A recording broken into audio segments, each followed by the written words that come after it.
Yo, boy, finally got a new laptop, bruh. It's about time, yo. Yo, what's going on, you guys? It's your boy 360 in this thing, baby, representing TKOG. I am sick. It's like the worst part of this has just been my nose, so my voice is I'm gonna sound stuffy, so just letting you guys know.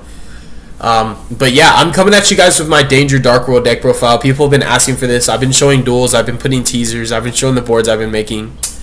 This is one of the most fun decks I have ever played in my life. I've been piloting this variant of DARKWORLDs for roughly 5 years. No, 4 years. 4 years. I've been piloting it for 4 years because I started playing Danger DARKWORLD in 2018. But it's just been crazy, you guys. I never played the FTK. I always played my own version, my own way. And the original approach when I first built the DARKWORLD deck, before I even could afford Dangers, was brainwashing. I was focusing purely on this card. I was playing 3 of it because I was playing more of like a control-based DARKWORLD deck. I was playing not card destruction, but hand destruction. I hate that card, but I just needed to discard because again, I was a broke boy. I didn't have Dangers, couldn't afford them.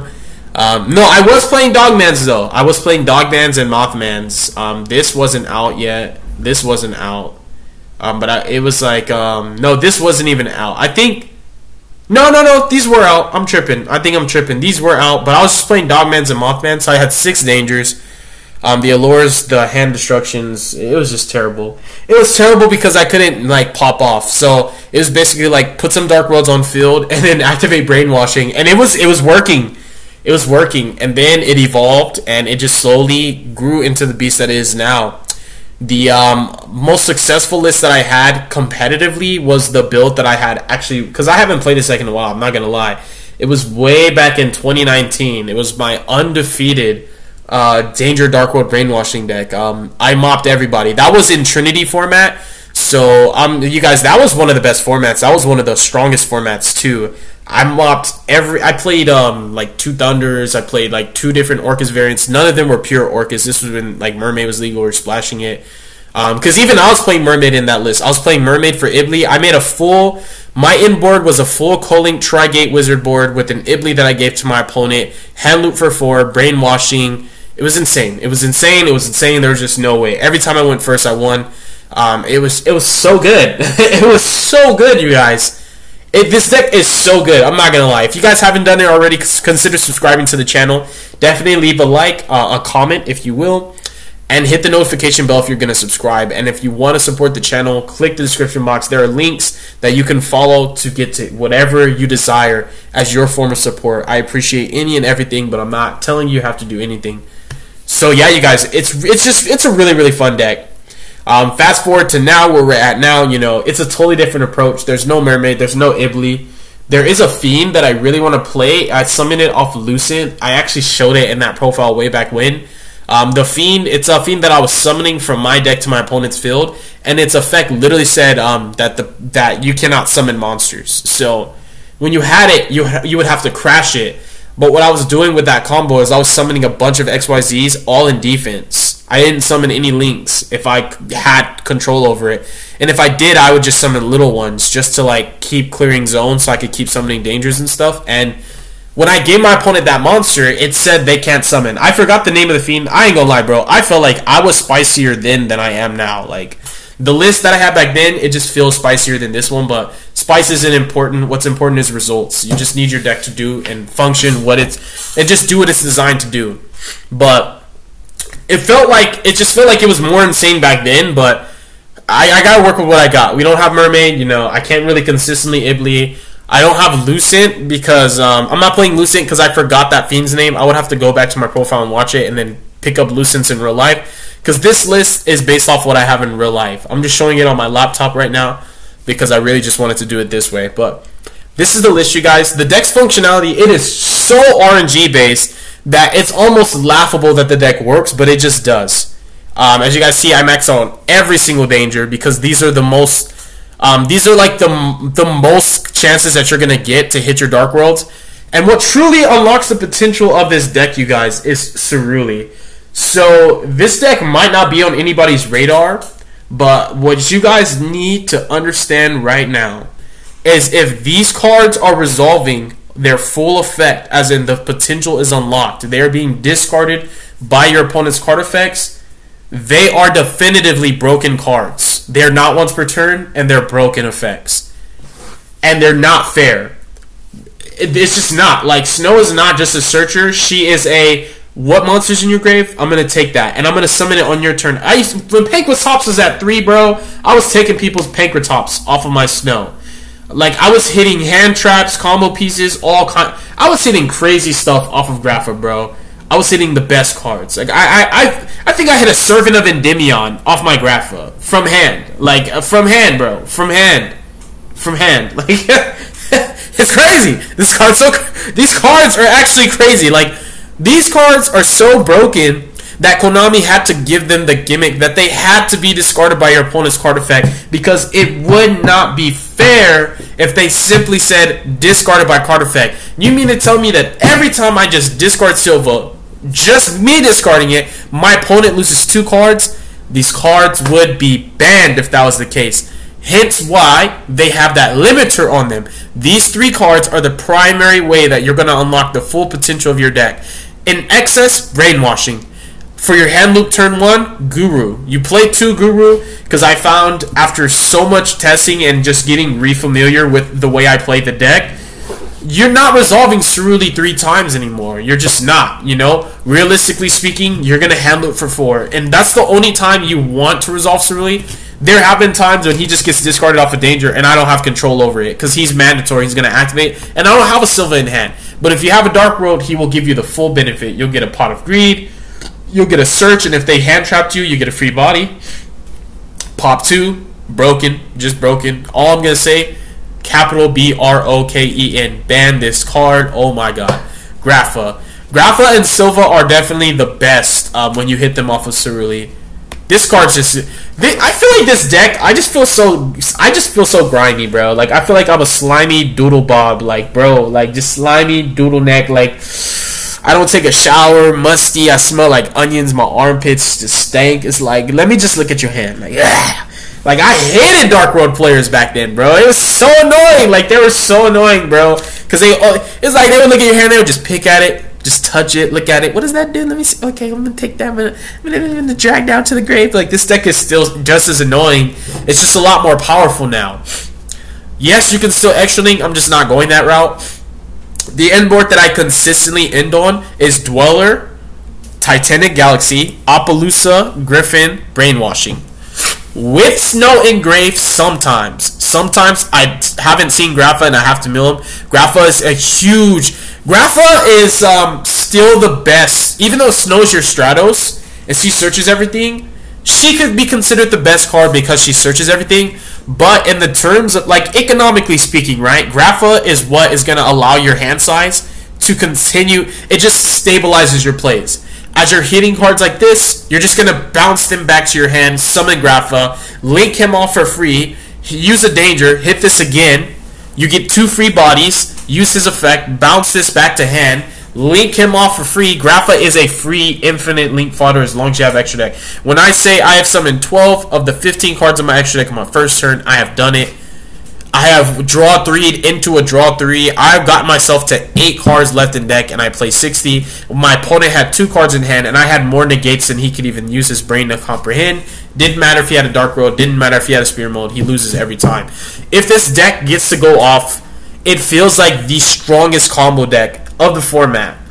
And I'm not hyping it up. I'm not exaggerating. It's like, oh, the stats, then why isn't it top OSCS? Then why isn't it top the regionals? Then why isn't it? Bro, it's Dark Worlds. Nobody's playing this deck. When the structure that comes out, I'm pretty sure there's going to be a resurgence of all the slimy doodle necks. You know, I'm one of them. I'm not going to be resurgent. I'm here. I've been playing the deck. But, dude, it's like, it's so RNG focused that it's not appealing to a lot of people. Even to me sometimes. There is like a 60-40 or a 70-30 with this deck, where most of the time you're going to pop off, and then the times that you're not, it's like your opponent has a third eye in the middle of their forehead, and they can see through your cards, and they know which danger you revealed, and every time you reveal a danger, they just snipe it. That's when you're losing. You know, your deck will lose to itself, but when it goes off, bro, hand move for 4/7 negates, just, it's too good.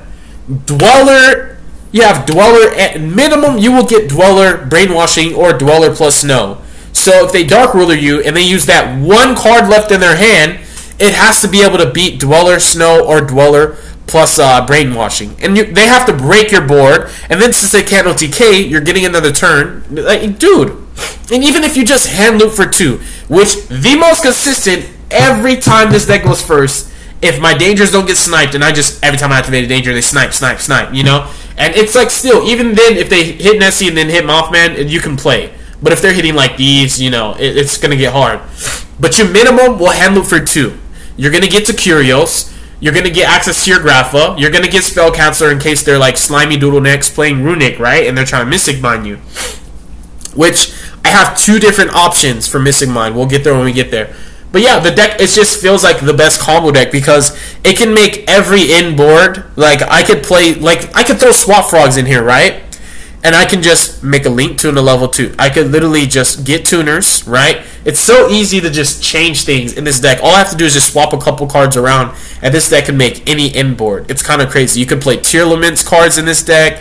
I mean, sheesh and rice, bro. It's like, and any generic links or XYZs like rank 4s, rank 5s, rank 8s, and even rank 7s you can make in this deck. So it can make almost virtually any board. It's just really, really strong, you guys. The in-board, I feel like Titanic, Dweller, Griffin, Appaloosa, Brainwashing is just strong enough to beat everything. And if you're playing against purple, you're just winning by default because they're only going to be able to set 2 if you hand loop for 4. If you hand loop for 2, they're only setting 4. And you're typically going to set up Zeroboros, and you want to set up Brainwashing to be safe because of Golden Lord. So you want to protect the Zeroboros with Golden Lord from Golden Lord. So you're Brainwashing, and if you hit the gold, sheesh! I'm just saying, bro. So yes, it's very nice. It's very nice. All of these effects are very broken when you unlock their potential, but just base, she's a Rhoda. This is a draw. This summons, this pops. When their potential's unlocked, Monster Reborn during either player's turn and a Rhoda, Pot of Greed, hand loop for 2 and a Reborn, pop 2 cards and a Reborn, pop a card, rip a card out of your opponent's hand. Dangers are all broken. Absolutely insane. All these are disgusting. I don't even play going second cards. I've tested with and without, and the conclusion I came to was I don't need them. They clogged up my hand. Like, honestly, it's all gas. And, like, the only thing that really would hurt is Dweller. Everything else is breakable. You can break every board, bro. Every board. It's crazy. It's absolutely insane. Like, you not only are you breaking these boards, you draw 3 into a draw 3. And it's like, dude, you just feel so nice. Look at my duel that I had with this deck against Tier Limit. I played through 6 interruptions, 3 of which were negates, but 6 interruptions, and I had 8 cards in my hand, bro. 8 cards. If that's not broken, I don't know what broken is. But I'm not going to explain the dangers. I play all of them because they give me the highest chances of hitting Dark Worlds. You don't want danger, reveal danger, hit danger. You want danger, reveal danger, hit Dark World, summon draw, get Dark World effect. That's how the deck works. That's when it's like a well-oiled machine when you're doing that. 2 Gizmek and Snow are just priority. These just allow you to extend your plays, set up huge Zeroboros plays. Typically, this is my towers out. I've gotten this card to over 11,000 attack, but I do still play Goddess because of Crooked Crook. You know, you just got to be prepared for weird stuff. I do play the Cold Daker package. You just play 1 card in your main deck, and your extra deck can just do stuff out of nowhere. This makes the Griffin board the easiest. It lets you co-link draw. It just gives you a second chance to just see something that you need. It's insane. It's why you don't need a search Brainwashing. You can just discard it off Dangers or send it off Curios, or just randomly it's just there and then you just set it off Griffin. This is the only card you want to set off Griffin game 1. And this engine is just so good. You just make Appaloosa, put 2 monsters on field, and then go boom, effect, summon, and then effect, bring those back. And then you have a Link 3, a Link 2, and a level 4 for Dweller off of 2 random monsters. It's insane.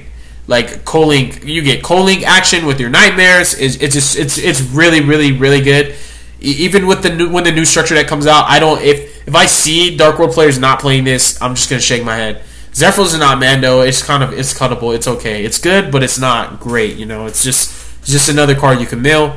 helps you to get more dangers. But like this is like a Grapha but for your dangers. But we play like another card like that. Speaking of, I'm just gonna talk about this right now since we're getting a spell canceller. These are two superior ways to outmine. I do play 60, but I sometimes put myself with less cards in deck than my opponent who's playing 40 on my first turn. So let's just be honest. Just because you play 60 doesn't mean you're not going to get decked out, because I almost decked myself out. So I do play the Spell Canceller, Dark Ruler, Super Poly Mine. My inboards typically don't even play into Super Poly unless I put the Titanic next to the Griffin, then they can Mud Dragon me, but that's like it. Most of the time you just don't play into Super Poly because your interruptions are diversified, and then the monsters you summon are just all different types and attributes. But it's just coverage. That's what the most important thing is. Hand looping and putting this is just, it's broken. It's not fair. This is another superior out to mine because it bounces, so it bypasses runic protection, all that good stuff.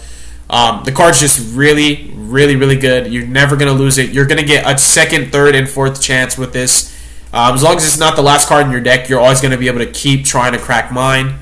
It's super duper strong, you guys. And how do you crack mine, you might say?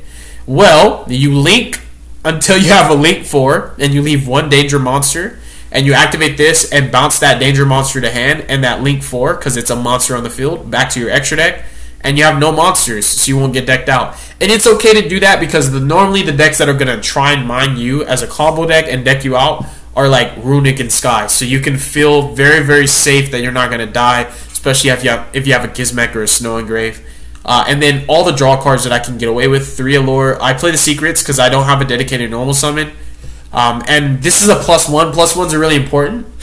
The more cards you have in hand, the lower chance and probability of your opponent sniping your dangers, unless they're just a god and they have a third eye in their middle of their forehead, which I've played against those kind of people where they literally just have a third eye, and I'm like, how? And I have 8 cards in hand. Why is he sniping every danger I reveal? But +2s are important for that reason, and also if your dangers get sniped, you gotta get back to the break-even standpoint. So +1s to make sure that you have the highest chance, and also to mitigate some of those lost resources.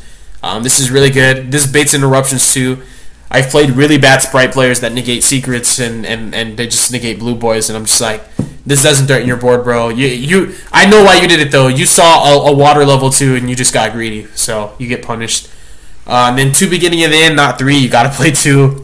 If you play 3, you're going to turn into a crackhead because then you're going to draw in the beginning of your turn, and you're going to set it because you don't want to lose it, and then you're going to lose because your danger is going to get sniped, and you're going to be at 3 cards in hand, and you're going to be like, I should have never set this. Because me being able to play is sometimes better than a chance to draw 3 when playing is a guaranteed end board, and this is not. So, and people always read this card, and when you're in the game state when you're resolving this and people are reading it, you just have so much control over the outcome. Double gates, you have to play 2. You cannot play 1, not because of desires, but because it comes up all the time. Post structure deck, you're playing 3 of it. It's one of the few ways that actually gives you a controlled aspect to your hand loop, because you can choose to discard the Ceruli now. And like I said, this card unlocks the potential for your deck. And also, if people don't do stuff with him in the beginning of their turn, he's free fodder for brainwashing. Brainwashing is disgusting. This card can build chain links on itself. It's insane. It's not what's returned. This is one of the most broken Yu-Gi-Oh cards like ever printed to me.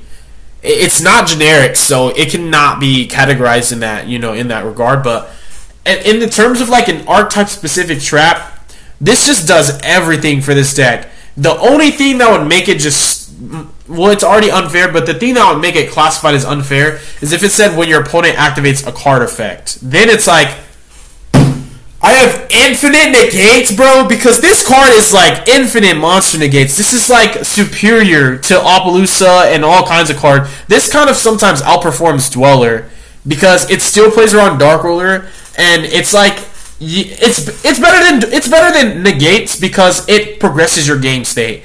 Like, imagine if Appaloosa said negate a monster effect and then draw 2. Or if Appaloosa said negate a monster effect and then pop 2 cards in the field. Or negate a monster effect, search any card you want, and then just special summon your opponent's Totally Awesome from their grave to your field.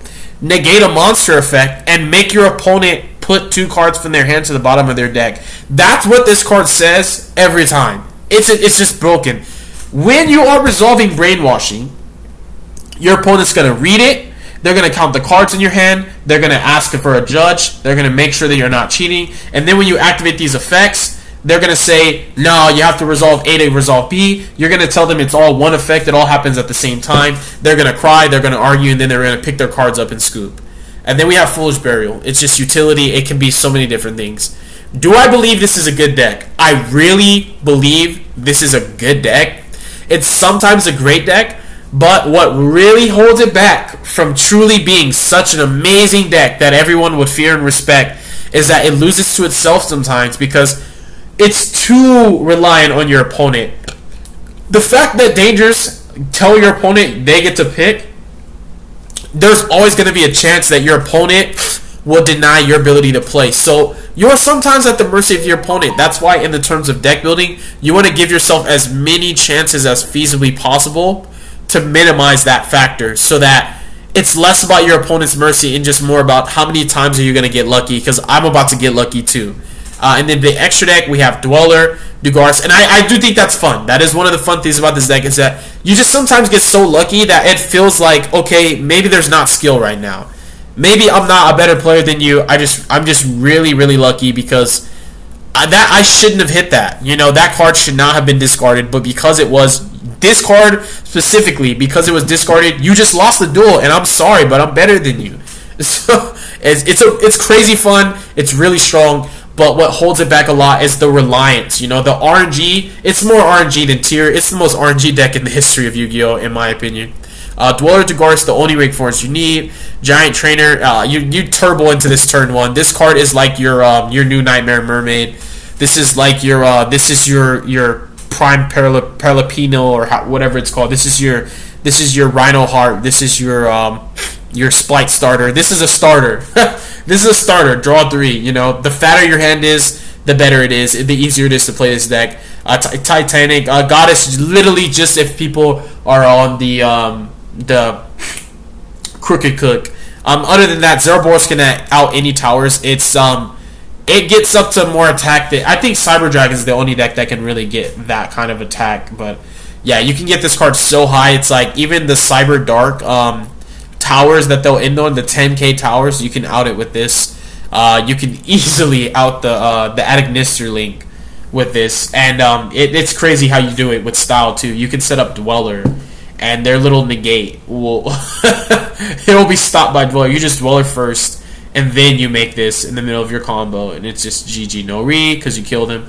Oppo, Griffin, Curios. Turn 1, your main combo, you always are going to, in the process of comboing off, this is a combo piece, this is a combo piece, this is a combo piece, this is a combo piece, this is a combo piece, and these are combo piece. So the utility from your X deck also comes from the fact that summoning a lot of these cards progresses your game state, and then the other half of them are just part of your end board. So this is like in the meantime, sometimes you bring back Spell Counselor, sometimes you just don't end on Spell Counselor, but you always get to Dweller no matter what. That's why I'll sometimes even prioritize Snow over Grapha, because I know it's guaranteed Dweller and it's also a guaranteed interruption by itself.